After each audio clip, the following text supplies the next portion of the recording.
महाआदिशक्ति वेद माता और परम पूज्य गुरुदेव के श्री चरणों में दंडवत प्रणाम करते हुए गुरु सत्ता की दिव्य उपस्थिति में आइए प्रिय सज्जनों, गुरु गीता के अगले अध्याय को आत्मसात करते हैं।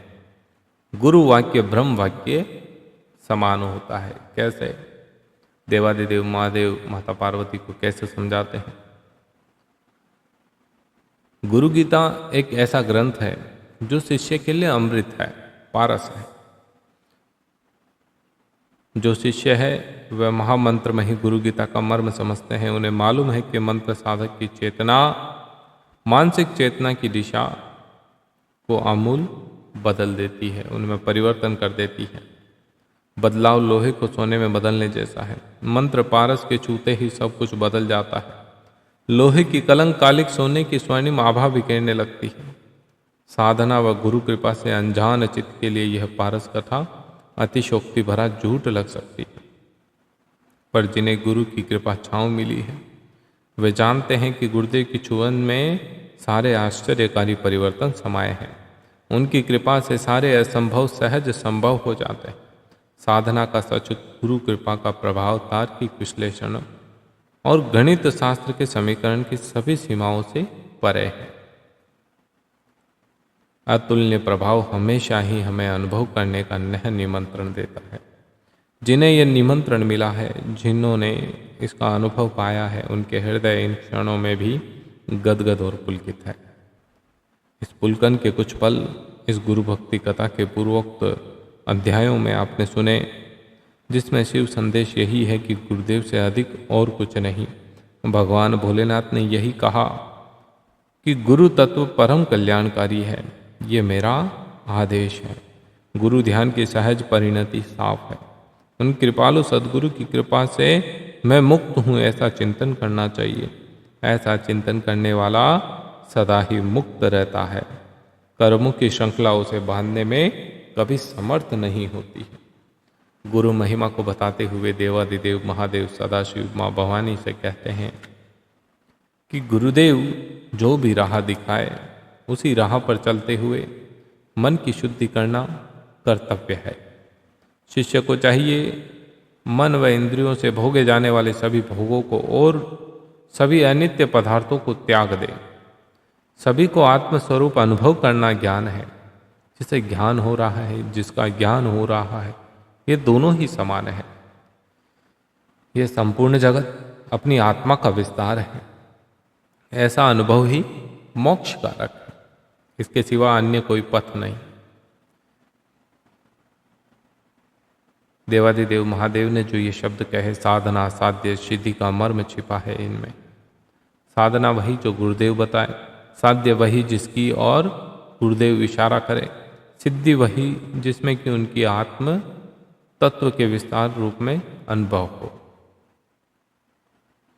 इस संपूर्ण जगत में एक ही तत्व है, एक ही सत्य है। इस आत्म तत्व के अनुभव में जो प्रतिष्ठित हो गए वही ज्ञानी है। ज्ञान, ज्ञाता और ज्ञेय में कोई भेद नहीं, सब एक ही का विस्तार है। गुरु द्वारा दिखाई गई राह पर चलने से प्रत्येक शिष्य को यह अनुभूति हो जाती। इस अनुभूति को बताने वाली एक शिष्य की बहुत बड़ी मधुर आवृत्ति है। ध्यानपूर्वक सुनिएगा सज्जनों।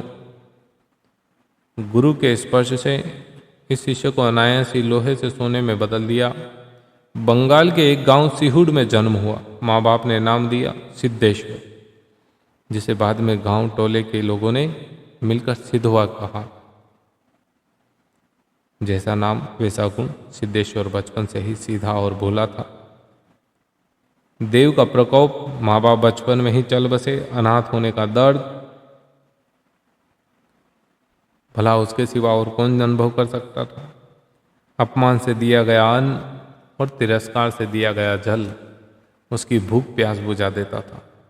पर कभी कभी जब और अधिक अपमान सहने की हिम्मत न पड़ती तो वह भूखा ही सो जाता। उसका बचपन ऐसे ही बीत रहा था। तभी एक दिन बाबा सोमेश्वर उसके गांव में आए।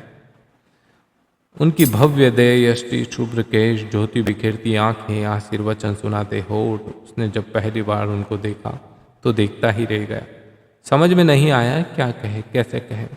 उसने तो बस इतना ही सुना कि बाबा को लोग परमहंस देव कह रहे हैं।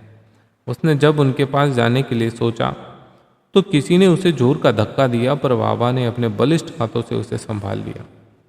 वह तो बस डर के मारे उनसे चिपट गया। भीड़ जब बाबा के पास से विदा हुई तो बाबा उसका सिर सहलाते हुए बोले, बेटा, मैं इस गांव में केवल तुम्हारे लिए आया हूं।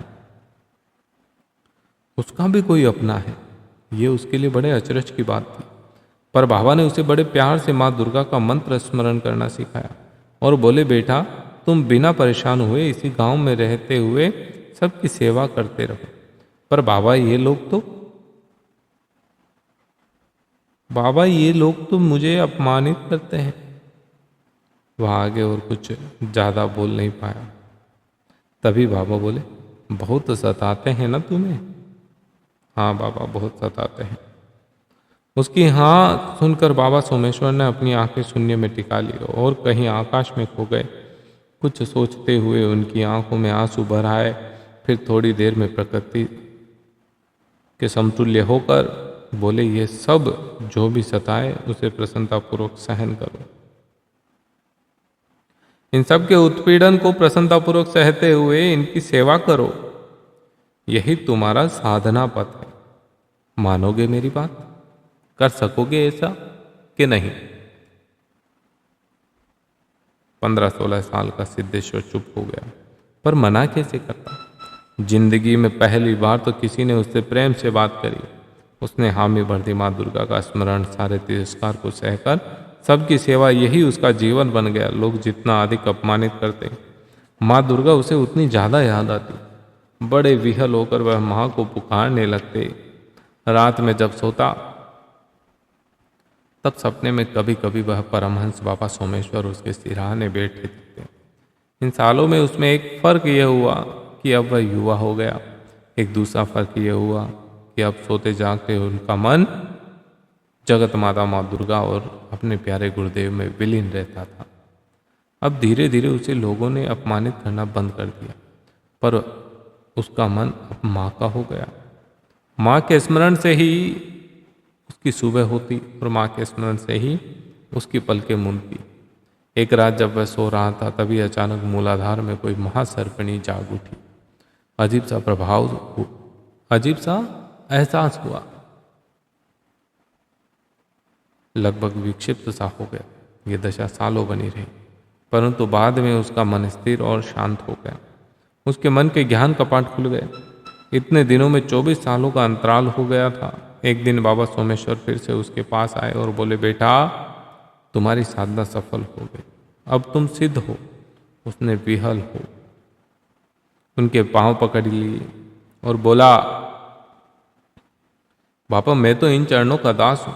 मैं तो कुछ किया ही नहीं, बस आपके कहे को करता रहा। बाबा हंसते हुए बोले, गुरु के कहे हुए जो अक्षरश कर लेता है वह शुद्ध बुद्ध और मुक्त हो जाता है। इसके विपरीत जो गुरु का विरोध करता है वह दुर्गति को प्राप्त होता है। गुरु कहे सो करो, गुरु बताए जो मार्ग चलो, फिर देखो भवबंधनों में क्या समस्या है। जीवन में आनंद ही आनंद प्राप्त होगा। गुरु वाक्य ब्रह्म वाक्य है। इस बात को अपने मन में बिठा लो। प्रिय सज्जनों, उम्मीद करूंगा कि आपको ये गुरु गीता का अध्याय बहुत ही अच्छा लगा होगा। अच्छा लगा तो लाइक शेयर करिए। हमारे साथ अभी तक नहीं जुड़े हैं तो अवश्य जुड़िएगा। जय गुरुदेव।